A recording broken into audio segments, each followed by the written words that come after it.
The maître d' still wouldn't meet my eyes as I stood outside, soaked, waiting for my own son to let his mother inside.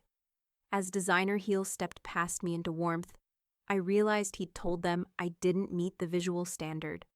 While rain stitched itself into my dress, I watched him raise a glass across the room with the woman who replaced me, the same son whose first paycheck came from my account, whose Porsche sits on insurance I still pay. That's when it hit me. He'd rather seat shame at his table than the woman who made it possible. So I pulled every thread of wealth I ever wove for him and left him dressed for bankruptcy. Before we begin, may I ask, where in this big, beautiful world are you listening from? It's always a quiet honor to know who's sharing this space. Drop it in the comments and don't forget to subscribe. The rain had been falling since late afternoon, sharp, stinging droplets slicing through the dusk like cold needles. Evelyn stood just outside the front awning of La Maison, her coat clinging damp against her spine, hair beginning to curl at the edges, mascara threatening to betray her composure. She hadn't brought an umbrella. In her mind, she'd replayed the evening 100 times. Elegant lighting, soft jazz, Carter's smile when he saw her walk in. None of those versions included being left outside, shivering and damp, while couples were whisked inside under dry coats and polite smiles. The maître d', a thin man with wire-framed glasses and the kind of expressionless poise that came from decades of gatekeeping elegance, barely looked up from the hostess stand. "Name?" he asked. "Evelyn Graves. Reservation for Carter Dalton. 7 p.m. He glanced at the screen, then blinked. "Yes, but we were instructed to wait to seat you until the rest of your party arrives." She tilted her head. "Why? I'm on time." He gave a tight smile. "It's also about the dress code, ma'am." Evelyn looked down instinctively. Her dress, charcoal gray, knee-length, slightly vintage with a soft sweetheart neckline, had felt right at home when she left the apartment. Elegant enough, she thought. A touch of red lipstick, nude heels. Now, soaked and glinting under the streetlight, it clung a little too tightly to her legs. "What exactly is the issue with the dress code?" she asked. The maître d' folded his hands, politely deflecting. "We were told the rest of the party would explain." She stepped back, biting her tongue. Her phone buzzed in her purse. A text from Carter. "Running 5 minutes late. Parking was a nightmare. Nicole's grabbing a valet." Nicole. 10 minutes later, the doors opened behind her. She turned, heart skipping. Carter entered dry and composed, coat unbuttoned, hair still perfect. Nicole followed, wearing a black cashmere shawl and red lipstick 3 shades darker than Evelyn's. She didn't look at Evelyn at first, just breezed past the threshold, whispered something to the maître d', and chuckled. Carter finally noticed her. "Hey, Ev. You didn't wait inside?" "They said I had to wait for you," Evelyn said, voice low. Nicole turned then, all teeth and subtle amusement. "Oh, we just didn't want to make the maître d' uncomfortable. Dress code's stricter here on weekends." Evelyn glanced back at him. He avoided eye contact. "It's fine," she muttered. "I'll just dry off." Inside, the warmth wrapped her like a slow betrayal. The lights were dimmed just enough to feel expensive. Soft clinks of forks on porcelain drifted through the room, mingled with murmured laughter and the scent of truffle butter and aged wine. The hostess, now warmer, led them toward a large circular table near the back. "Except, there seems to have been a mistake," the hostess said gently, holding up a single menu. "You were confirmed for 3, but the table is set for 2. Carter scratched the back of his neck. "Right. So, Nicole and I, we actually had a tasting menu planned. Surprise birthday thing. Private. But hey, Evelyn, there's room at the bar. They do full service." Nicole touched Carter's arm like it was a cue. "And we didn't want to cancel last minute and lose the booking. This place has a wait list 3 weeks out." Evelyn stared at them. "You made a reservation for your birthday dinner for just you and Nicole?" Carter shrugged. "It kind of morphed into something smaller. We figured we'd all hang out after," Nicole added. "You understand. It's hard to coordinate these places. We thought maybe you'd do your own thing for dinner and just meet us at the piano lounge after." It wasn't rage that bloomed in her chest. Not yet. It was the kind of quiet, frozen shame that no one in the room could hear, but that settled heavy in her stomach like a swallowed stone. "I'll take a seat at the bar," she said calmly. She didn't look at them as she walked away. The bartender, a kind-eyed man in his 30s, welcomed her with a glass of Cabernet before she even asked. "Rough night?" She offered a tight smile. "Just dinner." Across the dining room, she caught a flash of familiar blonde hair. Chloe, one of Carter's friends from work, was seated 2 tables away, halfway through a glass of wine. Her eyes met Evelyn's for the briefest second, then darted back to her plate. Chloe knew. They all did. Back in her apartment, Evelyn didn't cry. She sat perfectly still on the edge of her bed, still in the rain-stained dress, heels kicked off and abandoned in the hall. Her phone rested face up beside her. No new messages. Just a black screen reflecting the soft lamplight and the outline of a woman trying to remember how long she'd been sleepwalking. A clock ticked in the kitchen. The wine glass in her hand tilted slightly, untouched. Then her fingers moved. The laptop opened with a click. Her desktop was clean, always had been. Evelyn believed in order, in details, in protecting your name and your assets. Years with Carter had dulled that instinct, like slow corrosion on metal, but the metal was still there, and it was sharp underneath. She opened the folder marked House Docs, Dalton Doctor. The deed popped up first. The marble front colonial they lived in was valued at just under $2.4 million. The loan, secured 5 years ago, had been pushed through using her credit history and portfolio to sweeten the approval. Carter hadn't qualified on his own. His tech startup still hadn't posted a profitable quarter back then. Evelyn, meanwhile, had 12 years of corporate finance behind her and a credit score that could sell itself. Her name was first on the mortgage. So was her social. She clicked over to the Porsche, Carter's baby. The rare 1987 911 Turbo with the original slate blue paint and custom interior. She remembered the fight they'd had in the dealership. He couldn't cover the full down payment without liquidating shares. Evelyn had stepped in. "It's not a gift," she'd said. "It's a temporary hold." The temporary hold had become 5 years of insurance payments under her name. Renewal notices sent to her inbox, not his. And now, she leaned back in the chair, wine glass finally touching her lips, still untouched. A text pinged. "Lana. They dress you down while wearing what you bought." Evelyn stared at the message for a long moment, then typed back, "Evelyn. Not for long." She picked up her phone again and scrolled down past the friends, past the family, past Carter. Her thumb paused on a name she hadn't called in months. Reed Channing.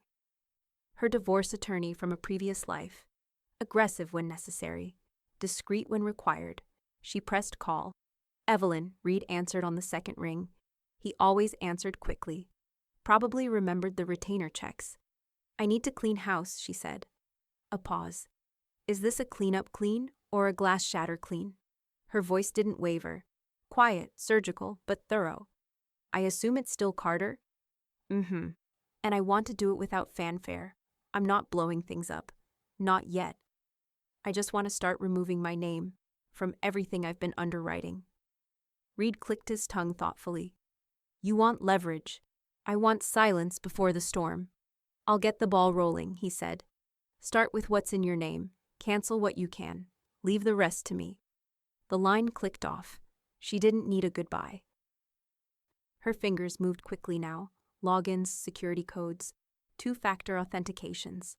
One by one, she began unraveling threads. The mortgage auto payment paused. Home insurance canceled, set to expire at month's end. Porsche registration, she flagged it for title transfer, and paused its coverage. The custom audio subscription Carter loved, gone. The electric bill, set to final notice. Not everything needed to explode. Some things could just quietly starve. She moved methodically, without rage. This wasn't revenge. Not yet. This was reclamation. At 2:04 a.m., she shut the laptop. Outside, the rain had stopped. Her dress had dried against her skin without her noticing. But before she rose, her phone lit up once more. "Carter. Hey, everything okay? You left kind of fast. Nicole thought maybe you felt out of place or something. We'll be at that jazz spot till 1 if you want to swing by." Evelyn stared at the message for a long beat, then typed, "Evelyn, tell Nicole she missed a spot. Lipstick on your collar." She didn't wait for a reply. Monday morning came with a haze of sunlight and consequences. Evelyn stood in front of the mirror, brushing concealer under her eyes. She wasn't trying to cover exhaustion. She wanted to cover the part of her that looked like she still cared. The part of her that had waited outside a restaurant in the rain. The part of her that still replied to Carter's texts, even if it was with knives. Her phone vibrated on the sink. Carter. Hey, just checking. Mortgage app said autopay didn't go through. All good? She stared at the message like it was in a foreign language. Then calmly, she typed, Evelyn, it's being reviewed. Finances are shifting. She left it there. No explanation, no apology. Just a quiet reshuffling of power. By noon, she was sipping a flat white at Cafe Willow, tapping her nails on the table as Lana slid into the seat across from her, sunglasses still on. Lana ordered a triple espresso before even saying hello. You told him? She asked. Evelyn didn't look up. I gave him the polite version, enough to make him twitch.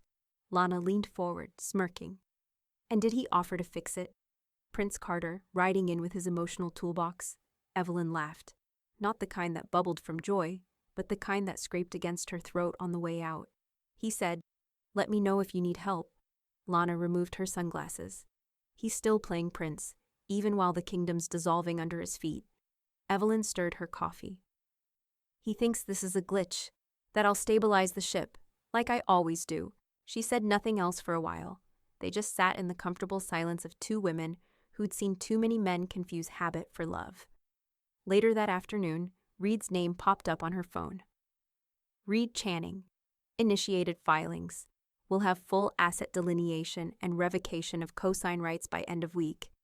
You ready for your signature withdrawal on the property line? Evelyn replied with a single word. Evelyn. Yes. She met Reed at the title office on 3rd. It was quiet, sterile, walls the color of printer paper, and a front desk that smelled faintly of toner and stale coffee. A woman behind a glass partition pushed the folder toward her with a neutral smile. Sign here to remove your name from liability on this portion of the joint property, she said, pointing with a capped pen. Evelyn took the pen without speaking. Her hand didn't shake. She had co-signed that line 5 years ago in a blazer she couldn't afford, trying to look like she belonged beside him. She signed this one in a cashmere wrap and boots she'd bought herself with a bonus Carter never even asked about. It felt less like letting go, and more like reclaiming skin she'd grown under someone else's hands. She handed the form back. Outside, she paused on the curb. For a second, she expected the world to look different. More golden, lighter, it didn't. But it was quieter inside her head. That night, Evelyn curled up on the sofa with a throw blanket and a bowl of buttered noodles, scrolling aimlessly through old photos on her phone. Carter at Lake Arrowhead. Nicole in the background of a birthday brunch she now remembered hating. Smiles that felt like masks in retrospect. A new message popped up. Chloe. Hey. I've been meaning to ask. Are you okay? Evelyn stared at the message for longer than she expected. Of all the people, Chloe's voice surprised her. She'd looked away at the restaurant, but maybe that glance had been something else.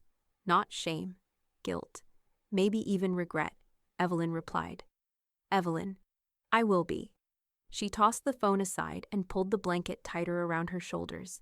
Her apartment was dim, quiet. Just the hum of the fridge and the steady tick of a wall clock. And then the buzzer rang. Not a call. Not a text. The apartment door buzzer. She froze. No one visited without texting first. She walked toward the intercom, heart inching upward into her throat. Hello, she said, voice firm. Static crackled. Then a man's voice answered. You don't know me, but we need to talk about Carter Dalton. Evelyn didn't answer the buzzer.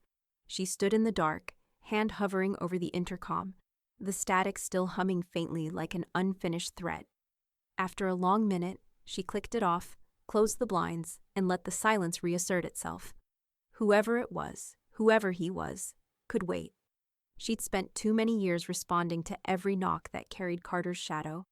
By morning, sunlight poured into the kitchen, bright and indifferent. Her phone lit up on the counter, notifications piling in, none from Carter himself. Instead, her feed was flooded with Nicole's voice, chirping through a video montage.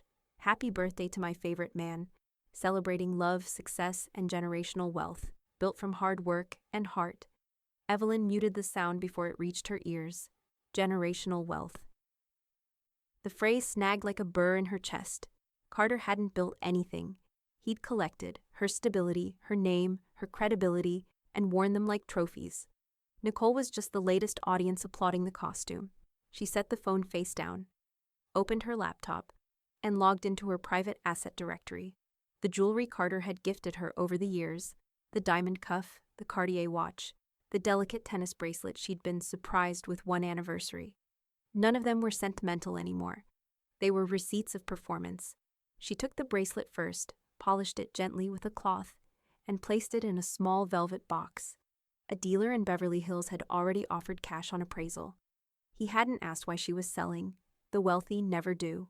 By noon, she stood at the dealer's counter under soft track lighting, the bracelet glinting under the glass.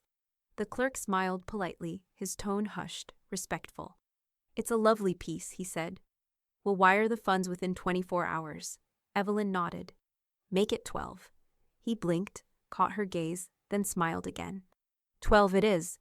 When she stepped back onto the street, wind threading through her hair, she realized something simple but seismic. Silence could be currency. Every move she made now was invisible, deliberate, unannounced. No posts, no explanations, no performative victories. Just clean erasures, one by one.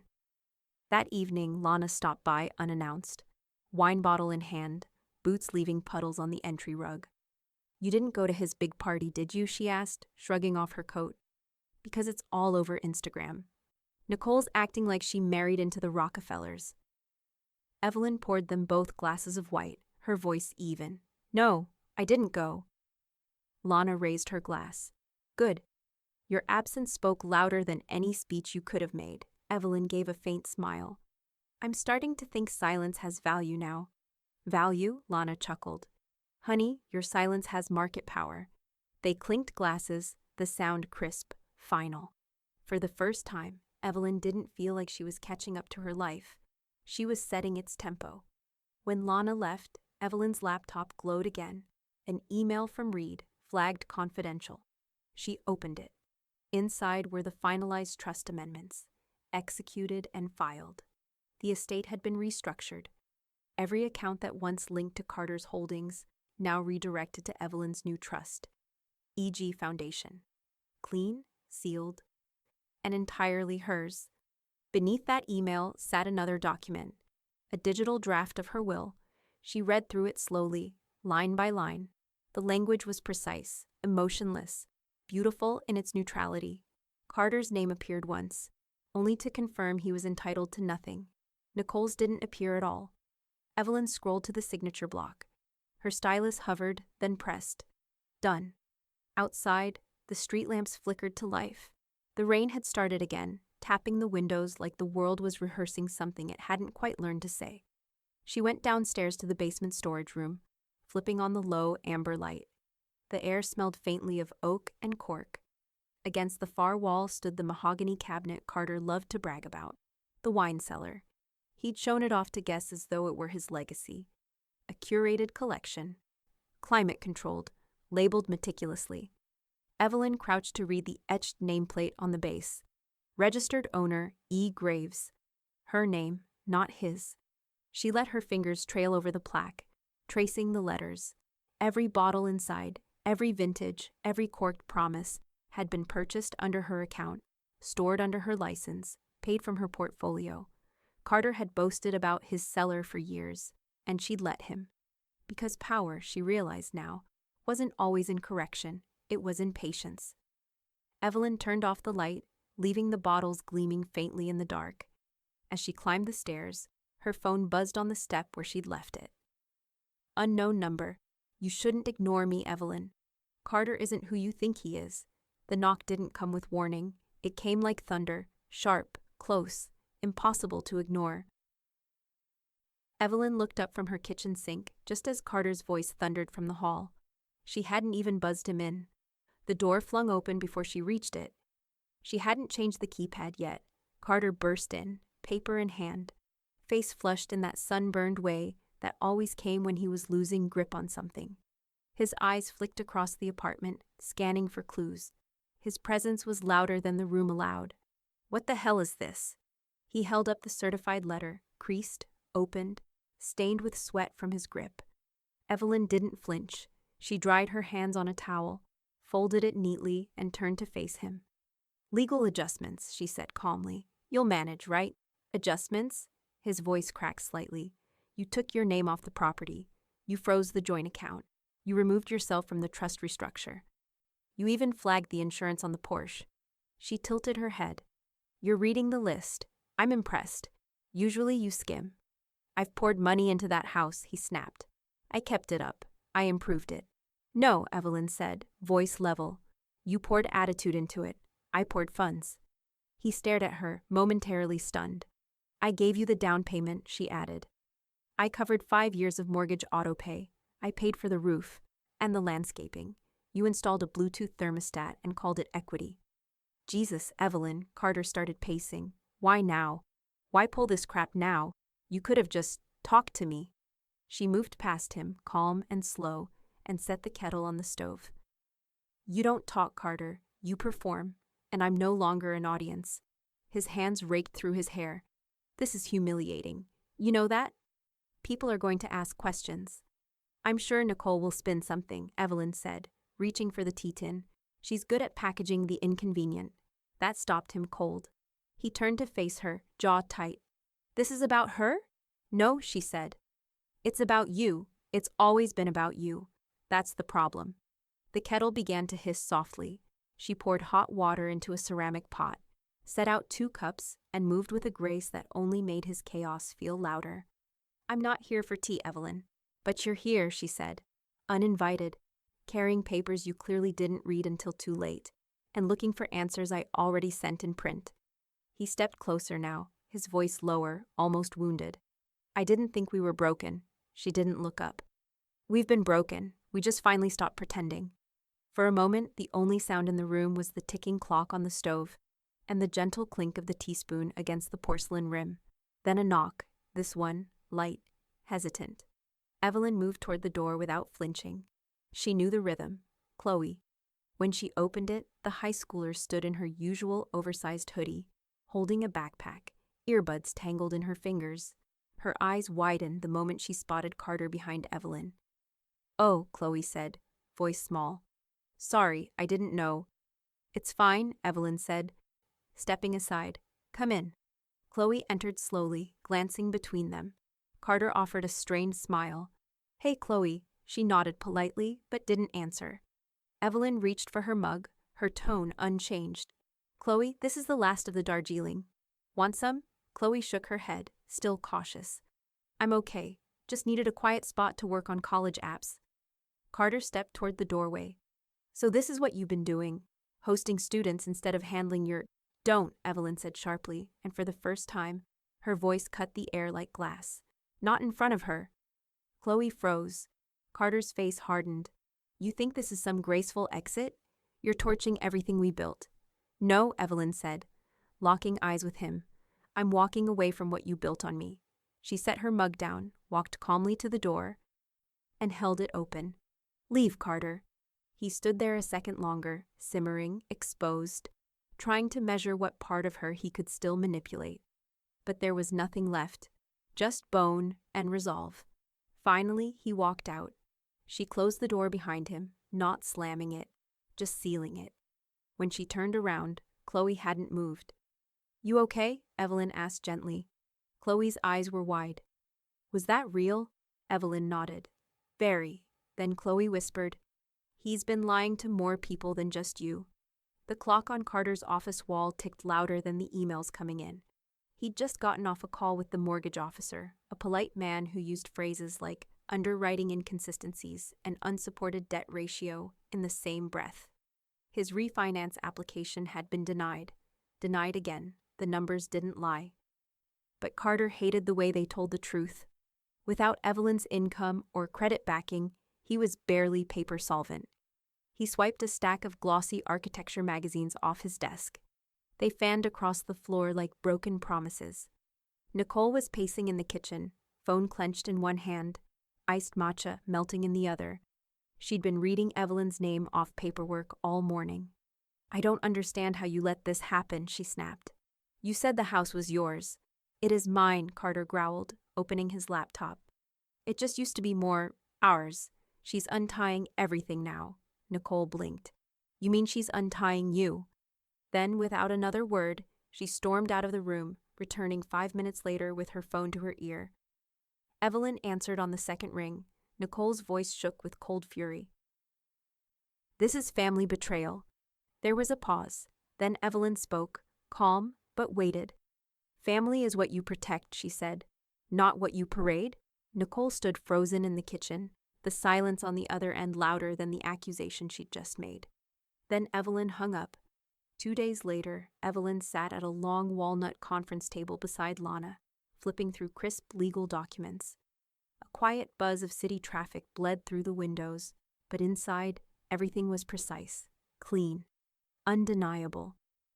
This is a donor-advised fund, Lana explained, pushing forward the final packet. Fully flexible. You get tax advantages, full discretion, and control over how every dollar is used. Name it what you want. Evelyn picked up the pen. Her fingers didn't tremble. The Graves Fund for Creative Futures. She smiled faintly as she wrote it. No more pretending money was just insulation or proof. Now it could be seed. Outside the building, Lana linked arms with her. Art education, huh? Evelyn nodded. The thing I gave up for corporate life. Chloe's reminded me why I cared. Lana gave her a knowing look. Reclamation's better than revenge.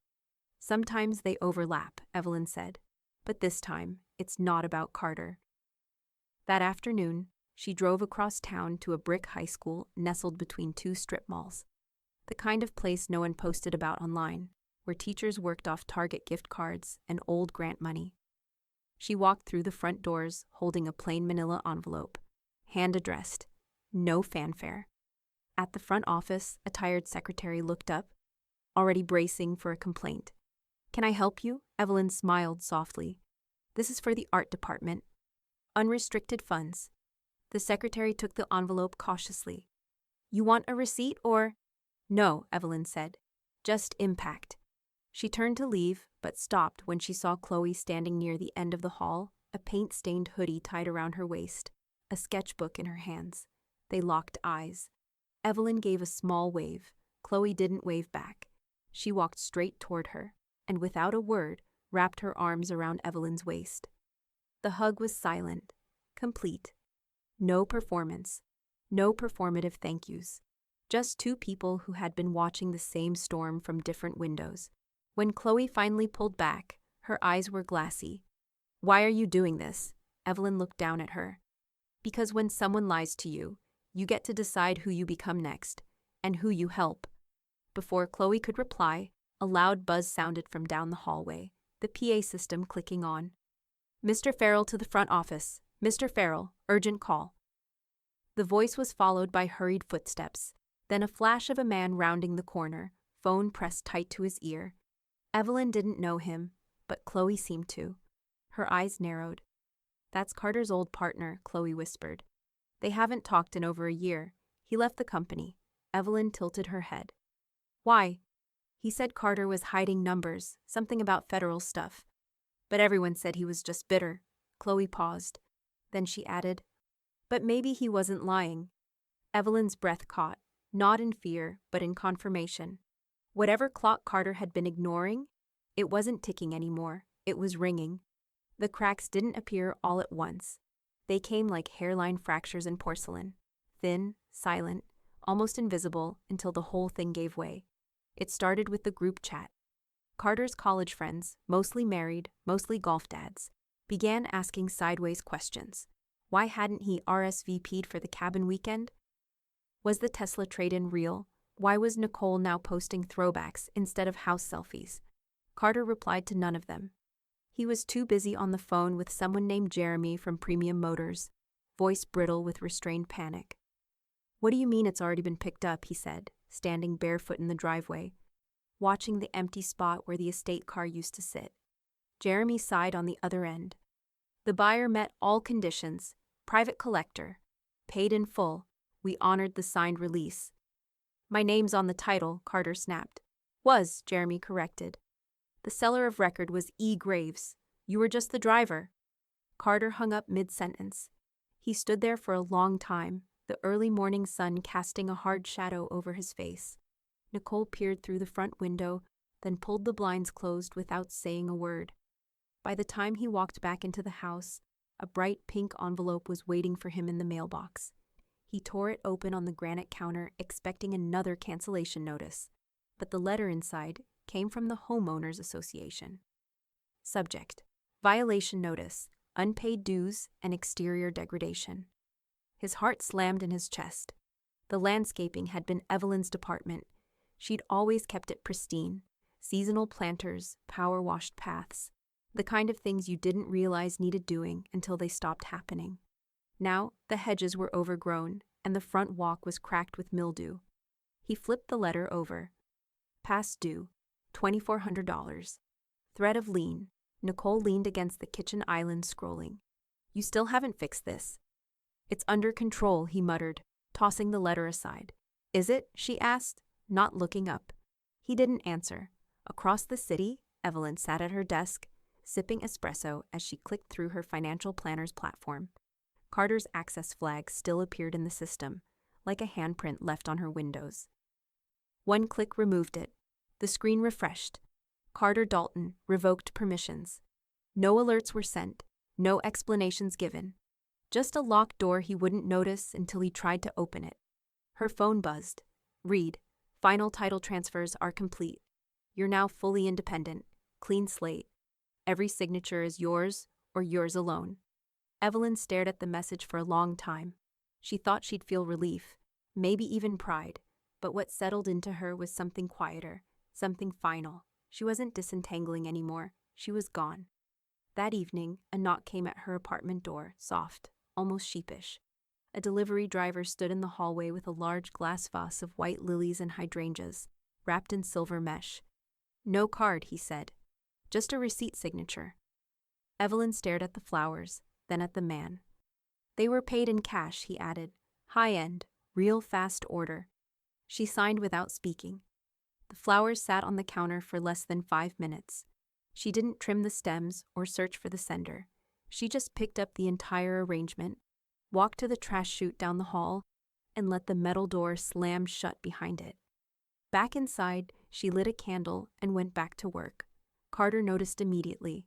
Not the flowers, not the title transfers, not even the HOA letter.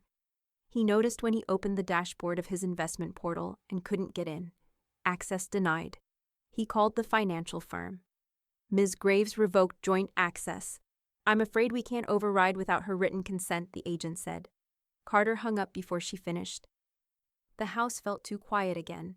Nicole had left that morning without saying where she was going.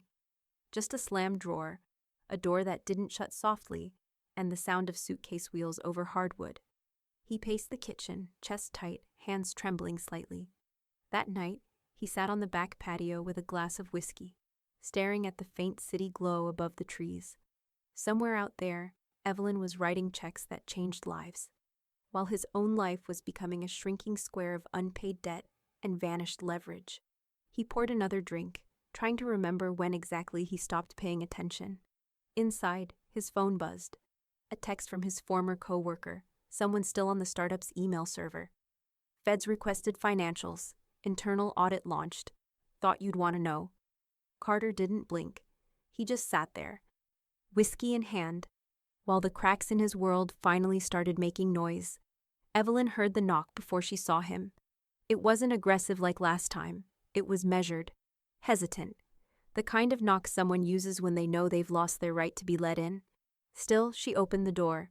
Carter stood there in jeans and a navy pullover that hung looser than it used to. His hair wasn't styled, no sunglasses, no charm armor. I won't stay long, he said quietly. Evelyn stepped aside, wordless. He didn't go far, just to the threshold of the living room, where the floor creaked a little near the window. He looked around like a stranger in a house he once knew. I was embarrassed, he began. That night at La Maison, you remember? I remember, Evelyn said.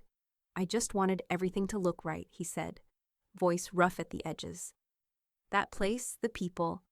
Nicole made a comment about your dress, and I didn't want anyone to feel awkward. I thought I could fix it by keeping the evening smooth, polished. Evelyn sat down slowly on the edge of the armchair, hands folded. You chose Image, she said, over your mother. That stopped him. He blinked. What? She held his gaze. That was the night before the anniversary of her death. You knew that. You'd promised we'd light a candle after dinner. You didn't even look me in the eye when you walked in. You looked past me like I was a variable that didn't fit your equation. Carter swallowed hard. His voice dropped. I didn't forget. But you ignored it. I was trying to control the night, he said, frustrated. Things have been slipping, financially, with work. I thought if I could just keep that one dinner on track, by erasing me from it. Silence stretched between them like a tight wire. We're not bad people, he said suddenly, almost pleading. Me, Nicole. We got caught in something messy, but we're not. Evelyn stood. Her voice was soft but surgical. You're not people I recognize. She walked to the console table by the door and picked up a white envelope. Her fingertips brushed over it before she handed it to him. What's this? He asked. Final legal notice, she said. You're officially removed from all joint assets, the trust, the Porsche, the house. I'm not responsible for the property taxes or the insurance. Any future debt, yours alone. Carter took it with both hands, staring at the sealed flap like it might burn through his skin. You're serious, he said, almost in disbelief. For the first time, Evelyn replied. So are you. A car honked in the distance. Neither moved. She didn't hate him, not exactly, but what sat between them now wasn't love, wasn't anger. It was the memory of what she used to excuse, fossilized and laid bare.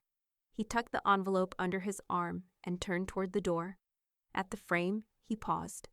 I kept thinking I'd find a version of this where we both came out okay. Evelyn didn't respond. Guess that's not how life works. No, she said. It's how fiction works. He opened the door, but this time he didn't slam it or storm out. He walked away slowly, like a man who finally realized the weight he'd always asked others to carry. She watched him go. No final glance back. No last word. Just retreat. When the door clicked shut, Evelyn stood alone in the hush he left behind. The room was still, the kind of stillness that comes not from absence, but from closure. She walked over to the window and looked down at the street. His figure grew smaller as he reached his car, still parked under the crooked street lamp. Then her phone vibrated on the table behind her. She turned. Unknown number. He's not done. There's more than debt. You deserve to know everything. Evelyn stared at the message, her spine tightening. A new kind of storm was coming, not emotional, not financial, something else. It was just after 6 p.m. when Evelyn heard the soft knock.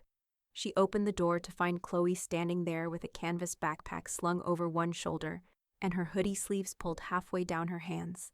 Her hair was damp from the misty evening air, and she didn't speak, just looked at Evelyn like she was asking for something wordless. Evelyn stepped aside. Chloe walked in without needing direction. She kicked off her sneakers near the mat, dropped her bag beside the entryway table, and tucked herself into the far corner of the couch like someone who'd been doing it for years. Evelyn moved toward the kitchen, her hands already reaching for the soup pot. No questions, no speeches, just simmering silence and the soft clink of a wooden spoon. She ladled broth, carrots, and thick noodles into 2 wide bowls, added cracked pepper, then carried them to the coffee table. Chloe leaned forward, tucked her legs under her, and began eating without looking up. They didn't speak for several minutes. The television stayed off. The only soundtrack was the occasional scrape of a spoon against ceramic and the hum of Evelyn's old radiator.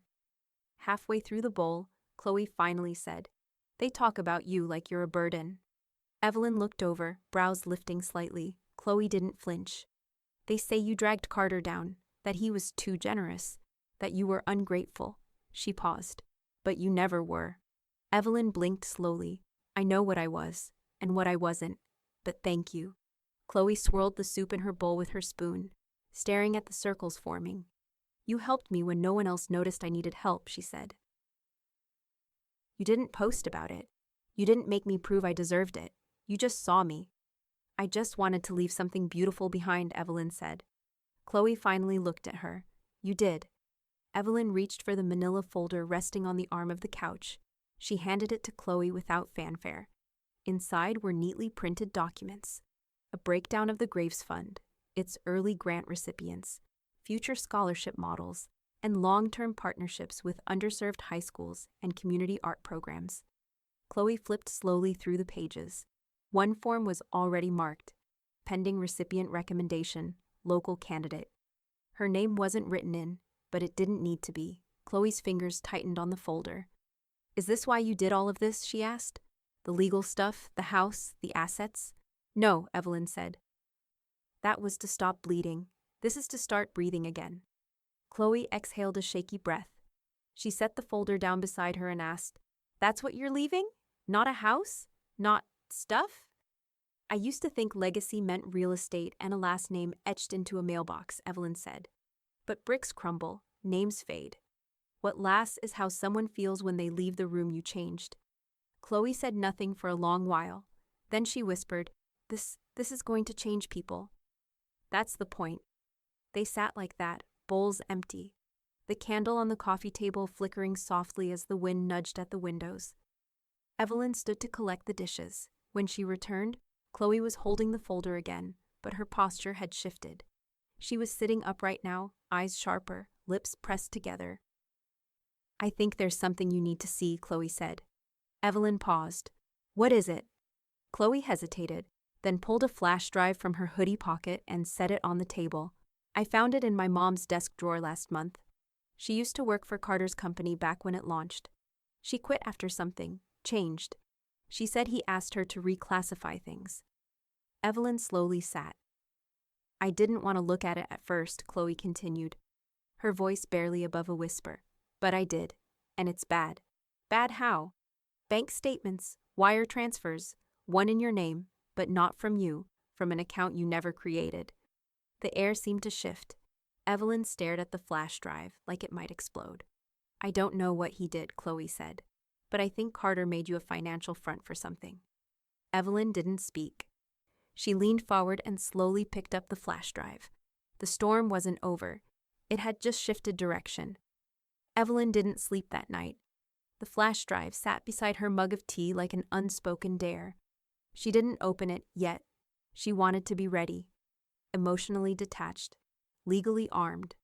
By morning, the sky outside her apartment was soft with overcast light, the kind that blurred edges and slowed time. She opened her laptop and logged into the Graves Fund database. Quietly, methodically, she added a new line beneath the pending scholarship section. Beneficiary ID, CL Violet 27, tier, full tuition, plus, discretionary creative stipend, notes, anonymous approval. Reevaluate after 2 semesters. She didn't need Chloe to know it was her. Some gifts didn't need signatures. Across town, Lana stood beside her in the small office of the nonprofit's financial attorney, skimming a final stack of legal paperwork with her usual blend of sarcasm and admiration. "You realize your legacy just graduated from paper," she said. "This isn't theory anymore, Ev. You're funding futures, with names and faces." Evelyn gave a small nod. "This is the part that matters." Lana closed the folder and offered a rare moment of softness. "You're not just walking away from a house. You're building one bigger than Carter could have ever imagined." 2 weeks later, Evelyn stepped into the beige-walled classroom at the local community college. It smelled of whiteboard cleaner and nervous ambition. The sign outside read, "Bookkeeping 101, Financial Literacy for Artists Instructor." E. Graves. 12 students stared at her, notebooks in hand. Not one of them knew her name from the tabloids or Carter's past. They saw a woman who had built something real, and now wanted to teach them how not to lose it. She wrote 2 words on the board: stability, Rucker power, and turned to face them.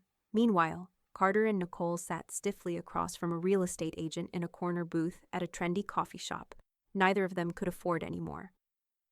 "We're thinking of listing this week," Carter said. "The market's cooling, but the house is still a standout."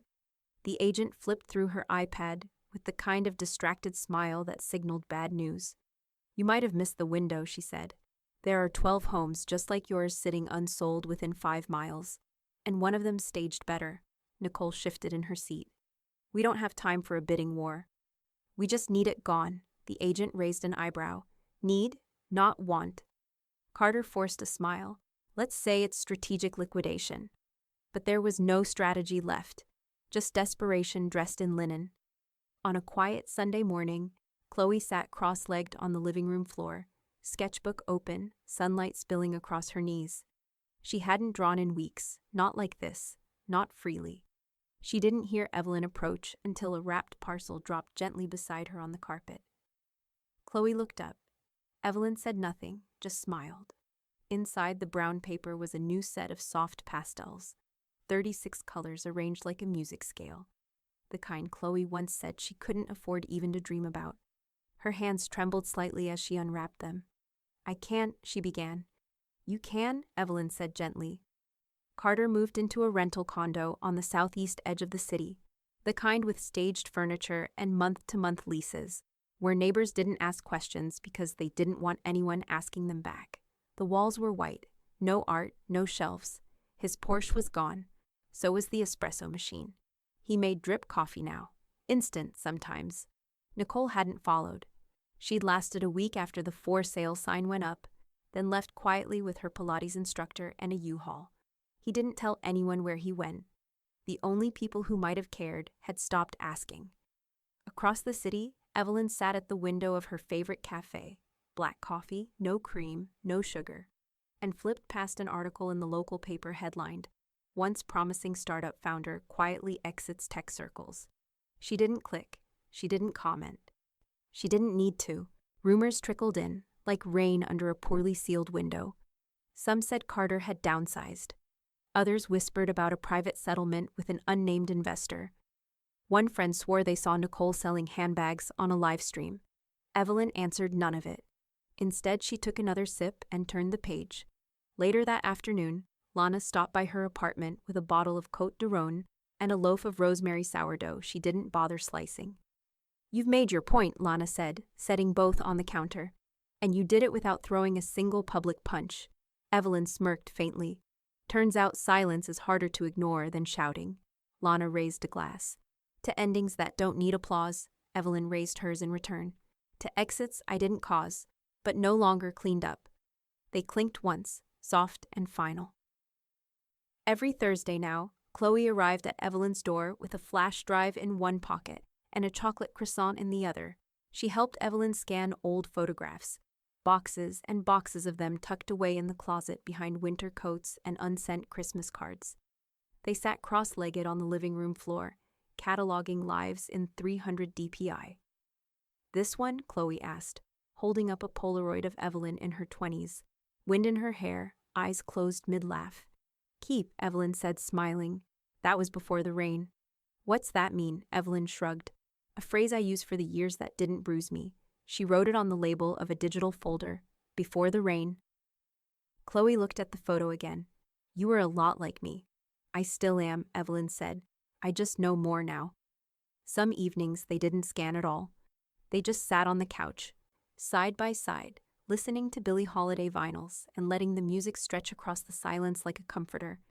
No questions, no screens, just presence. One quiet Sunday, Evelyn opened a new document on her laptop. It wasn't work-related. It wasn't for the fund or her class. It was her obituary draft. She'd started it years ago, during a particularly cold winter when she felt small and replaceable. But now she revised it, not from bitterness, but from control. She deleted the old version, typed slowly. Evelyn Graves, B. 1981, TBD. She was quiet but not absent. She believed legacy was less about what you kept and more about what you let grow. She paused, then saved the file, legacy draft, updated. The next morning, she stepped out onto her apartment balcony and let the wind mess up her hair. Below her, the city buzzed. Trash trucks, early commuters, dog walkers, coffee drinkers. Life didn't pause for anyone's fallout. Her phone vibrated in her robe pocket. Unknown number. Check the final page. He forged more than just your name. Her eyes narrowed. She stepped inside, slid the decrypted folder open on her desktop, and found it. A document she hadn't opened yet. File. Federal Inquiry. Graves' signature cross-match. It wasn't just a fake account, it was a fraud network. Her signature, pasted onto 5 separate LLC filings, all used for tax shielding. One traced back to a company Carter claimed went under before their engagement. She stared at the screen, her breath caught halfway between fury and disbelief. Her name was in the system, but she wasn't the one who'd built it. The cursor blinked beside the warning like a pulse. Unknown number, check the final page. Evelyn didn't. She hovered for a moment, felt the temptation coil around her ribs, then clicked delete. The message disappeared into the void of digital space, no trace left in her inbox. She refused to give ghosts a platform. There were enough of them already. Instead, she opened a new text and typed a message to Chloe. Evelyn, never let guilt wear a suit and tie. She added a heart, not a digital emoji, but the word spelled out, 3. It looked awkward and old-fashioned, which somehow made it honest. Chloe replied a few minutes later with a simple, "Got it. Thanks for the pastels, Ms. G."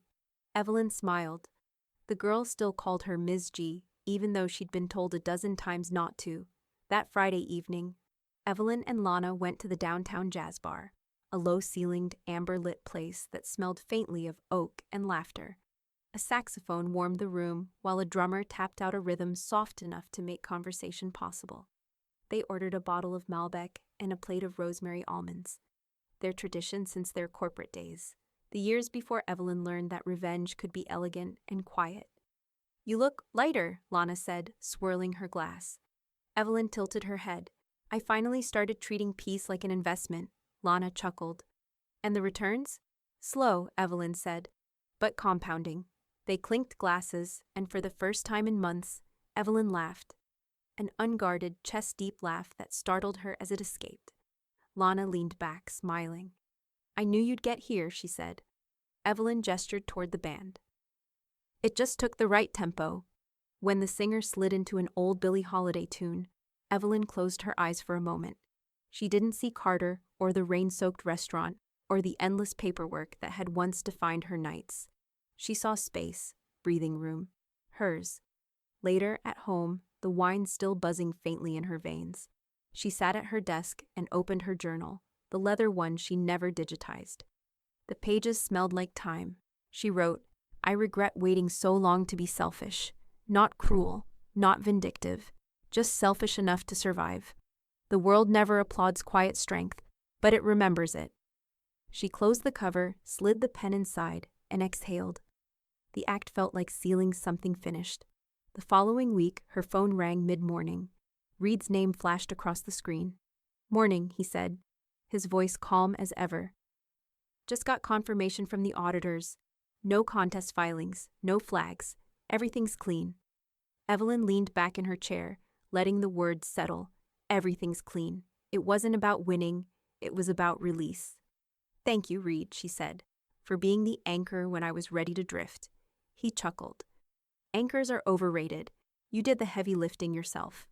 When the call ended, she sat there for a long minute, eyes tracing the skyline outside her window. The clouds were breaking apart, sunlight cutting through like forgiveness. By noon, she gathered the final remnants of her old life, the dresses, the heels, the clutch purses that had survived too many fancy dinners and hollow toasts. The satin gown from the night at La Maison hung near the back of the rack, shimmering like a bruise in soft light. She ran her fingers down its spine once, not with nostalgia, with recognition. Then she folded it carefully into a box labeled Wardrobe Donation, Emerson Theater Program. At the community center, a young stage director with purple hair accepted it with wide eyes. "These are stunning," she said. "Are you sure?" "I'm sure," Evelyn replied. "Let someone else wear the illusion this time. Maybe they'll turn it into something true." The woman smiled, not fully understanding, but grateful. Evelyn left before the gratitude turned into questions. That evening, the sky cracked open with a sudden spring storm. Fat drops against the windows, a slow roll of thunder.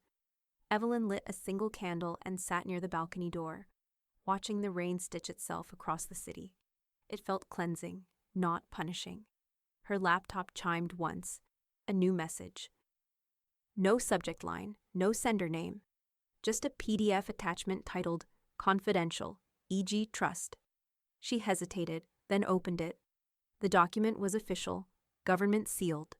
At the bottom, in black ink, Notification of Inquiry, Federal Review, the Graves Fund for Creative Futures, her own creation, her own name, and beneath it, one note, filed by an anonymous source.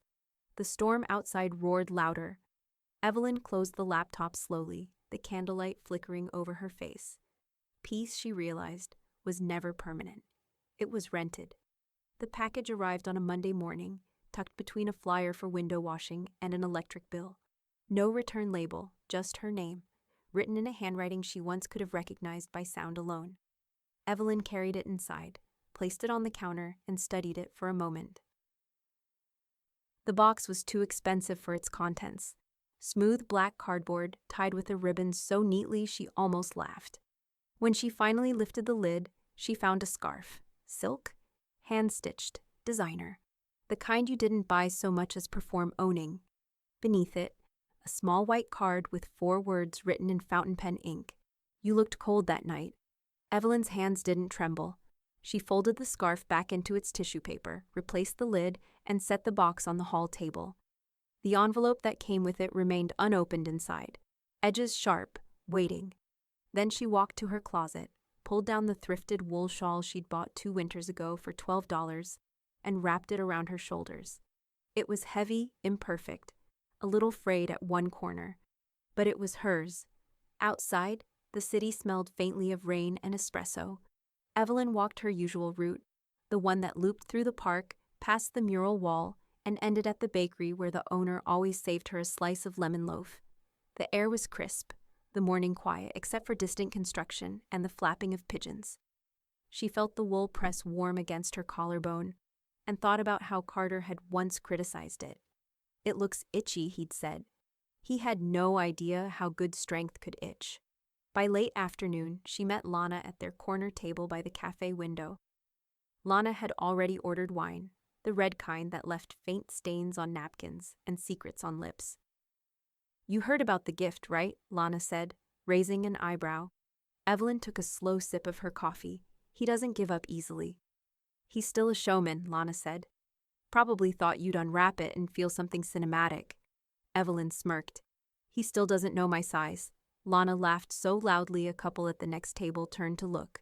Evelyn didn't care. They spent the next hour swapping stories about everything but Carter, about Chloe's upcoming scholarship portfolio, about the professor who'd invited Evelyn to guest lecture next semester, about Lana's new marketing client who insisted on calling her Hun in every email. It felt like a rehearsal for a life that no longer needed Carter's shadow to define its lighting. When they parted, Lana squeezed her shoulder. You know, Ev, it's funny. He keeps sending things that say, remember me. You keep living in ways that say, don't need to. Evelyn smiled. That's the difference between guilt and peace. The next morning, she drove to the old car garage on 15th Street, the one Carter used to call his weekend sanctuary. It still smelled like motor oil and metal polish. Rows of cars sat gleaming under harsh fluorescent light. Her car, their car, waited in the far corner. A silver coupe with leather seats that had never quite broken in, like they were waiting for a driver who didn't exist. The mechanic, an older man with grease on his hands and kindness in his eyes, walked over. Ms. Graves, you sure you want to sell it outright? She's in good shape. I'm sure, she said. He scratched his chin. Sentimental value. More like sentimental residue, Evelyn replied. Time to clear the garage. He chuckled softly and pulled out a clipboard. I'll take good care of her. Always liked this model. Evelyn signed the papers, steady and deliberate. She didn't look back when he started the engine. She just listened to the hum fade into the city's background noise, the same way Carter's voice had. When the receipt printed, she folded it once, slipped it into her purse, and stepped outside. The air was cool again. The day had that strange brightness right before dusk, where everything felt like it was being washed clean. Evelyn turned toward the bus stop, the wool shawl snug around her shoulders. She didn't notice the man across the street at first, the one standing beside a nondescript black sedan. He was watching her, phone to his ear, expression unreadable.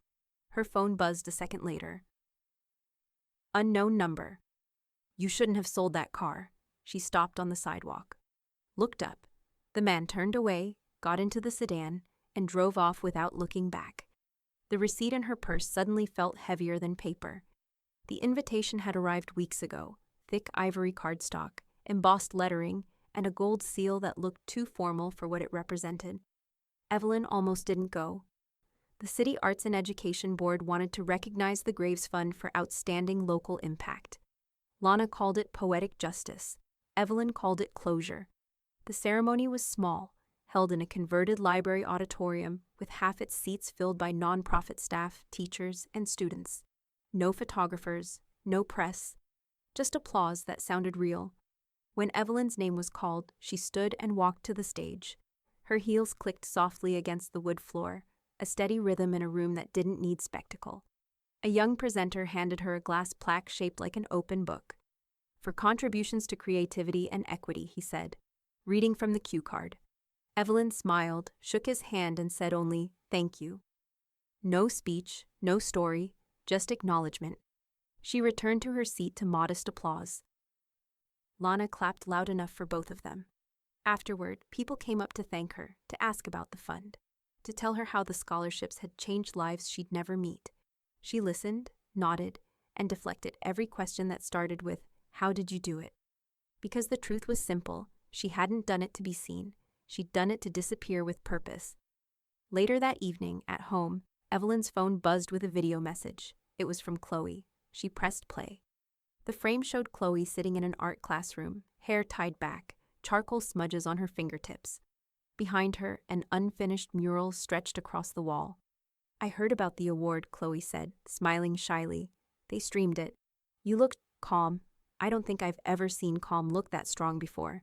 She hesitated, then added, "You taught me what dignity looks like. I thought it was something loud, but now I know it's quiet. I'm trying to paint that." The camera tilted briefly to show a sketch pinned beside her mural, an older woman sitting on a porch, wrapped in a shawl, rain falling around her but not on her. Chloe looked back at the lens. "Thank you, Ms. G." Evelyn paused the video there, mid-sentence, as Chloe started to laugh softly at something off-screen. The still frame caught that expression, half joy, half understanding. She set the phone down gently. Later that night, Evelyn lit a single candle on the windowsill. It flickered against the rain-smeared glass. "For you," she said quietly, "to no one, to everyone." She didn't name him. Carter didn't deserve a name tonight, only the acknowledgement that she had finally survived him without bitterness. The flame leaned sideways in a draft and then steadied. At 8, Lana showed up unannounced, still in her blazer from the ceremony, balancing takeout boxes and a bottle of sparkling cider. "I figured tonight needed bubbles," she said, dropping everything on the counter. "Non-alcoholic, but symbolic." Evelyn smiled. "You know me too well." Lana shrugged. "You used to buy $300 champagne just to prove a point. Now you make points without a price tag." They ate sesame noodles on the couch, barefoot. The award plaque propped on the coffee table between them. Lana raised her glass. To the woman who turned silence into a currency, Evelyn tapped her glass lightly. And to the friend who never tried to cash it in. When Lana left, Evelyn stayed by the window. The candle had burned down to a stub, and the rain had returned, slow, persistent, and rhythmic against the pane. She opened her journal, its pages softened by use. The ink flowed steadily, unhurried. He tried to own me with embarrassment. I bought myself back with silence. She closed the cover, pressed her palm against it, and let the quiet settle like warm fabric around her. Outside, the porch light flickered. She stepped out, shawl wrapped around her shoulders, and stood beneath the overhang as the rain poured just inches away, close enough to touch but never reaching her. It was the same kind of rain that had soaked her outside La Maison. Only now, she didn't flinch. She wasn't cold. She wasn't waiting. Her phone buzzed on the porch railing, a new message from an unknown number. "Unknown. We need to meet. It's about the fund. It's not over." The candle inside sputtered out. The rain kept falling. The signature was clean. Evelyn's hand didn't hesitate as she pressed the pen to the final page, the black ink drying faster than she expected. Trust closure, authorization for dissolution of shared rights. No notary, no witnesses, just her and Reed's envelope, quietly delivered and returned. She folded the signed papers, slid them into the pre-addressed envelope, and sealed it with her thumb. The sound was soft but definitive, like a match being struck without flame. She stood, wrapped her shawl across her shoulders, and stepped outside. The air was lavender with sunset, the sky folding into itself in deep golds and bruised purples. The rain had passed hours ago, but the ground still smelled like something forgiven. Evelyn walked the length of her property slowly, as if she were memorizing it by heart. The porch, the garden she'd replanted herself, the cedar fencing Carter once claimed didn't photograph well. It belonged to her now, all of it. No signatures tethered to anyone else's last name, no legal strings wound through invisible ownership. Just a house, a home, hers. She stopped near the garden gate, ran her palm across the wood. It was warm, sun-soaked from the day. A wind brushed past her, not cold, not warning, just real. Back inside, she kicked off her shoes and poured herself a glass of orange blossom water, her new ritual. No wine, no edge, just clarity. Her phone buzzed once, gently. Chloe finished it. Attached was a photo of a painting. Evelyn clicked it open. She stared in silence. It was her, standing alone in the rain, shawl soaked, but upright. One hand clutched a rolled deed, the other held an umbrella. The storm surrounded her, but none of it touched her skin. Her face wasn't angry, it was resolved. Evelyn's throat tightened, not with sadness, with recognition. She tapped Save Image, then she printed it, slid the photo into the frame that had once held a picture of her and Carter. Arms linked at some fundraiser she couldn't remember the name of. She placed Chloe's portrait by the front door, the first thing visitors would see, the last thing Evelyn would forget. Later that night, she lit the final candle in her windowsill. No storm this time, just darkness and the low hum of the city 2 blocks away. She opened her journal, now almost full. The pages held months of reclamation, of grief turned strategy, of silence that became sharp enough to cut steel. She turned to the last page. The ink glided easily. When they left me in the rain, they forgot who held the umbrella. She dotted the period, closed the journal, and didn't look back. And if you ask her, on a day when the breeze smells like thunder and memory, what happened to Carter Dalton, she might tell you this. Her son made her way outside a restaurant in the rain because she didn't dress appropriately for fine dining. So she made sure he dressed for bankruptcy after she pulled his name off everything that made him feel rich.